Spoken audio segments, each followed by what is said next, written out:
Well, we've got a very high volume of players from our territory going over and playing over in England.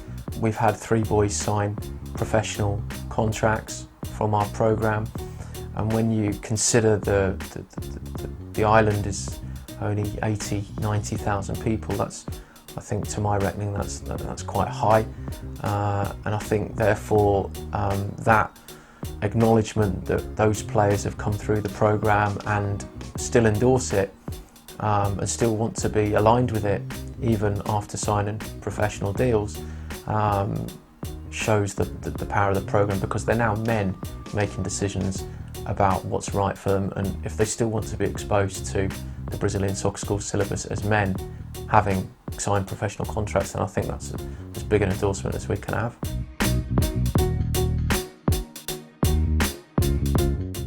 I've always stood by it. If you're running a soccer school and you haven't produced a footballer, then you really can't call yourself a soccer school.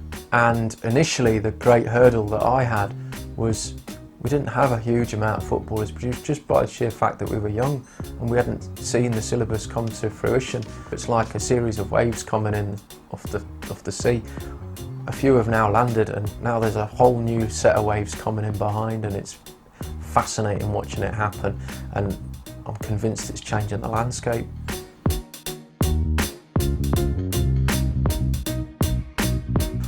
Back in the early days, you had a lot of endorsements from a lot of high-profile players: Socrates, Jairzinho, Juninho, Paulo Cesar, Careca, a lot of big name players in Brazil. And the reason they wanted to talk about Brazilian soccer schools and football de salon is because it was something that they were really familiar with as boys in terms of the game itself, football de salon, and their kind words about the soccer school and our approach empowered us to believe that we were doing the right thing.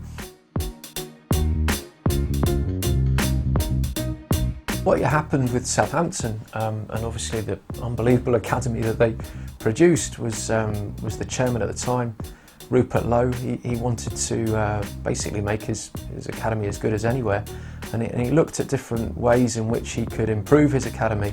And one of those things that he did, one of those changes that he made amongst many, was he hired Simon Clifford, who was the founder of Brazilian Soccer Schools, to go in and be a part of the technical training at the club, and that exposed many of these household huge names in the game to this particular style of being taught. And that those players included Lallana, Oxlade-Chamberlain, Walcott. These kind of guys were all given the opportunity to learn this syllabus when they were young players. Well, it's all very simple. It's football, really, at the end of the day. Going down to a football club and being given the opportunity to go in and meet with the people that are able to give you those opportunities has been given to me through ICFDS. So some wonderful doors and meets were created there. And really then it's a case of sticking around, showing that you're keen, making sure that you are respectful to the training environment that you have been given access to.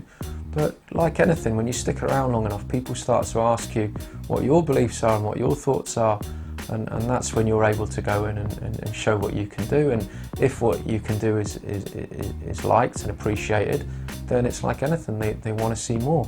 And that's the pathway that I'm on right now.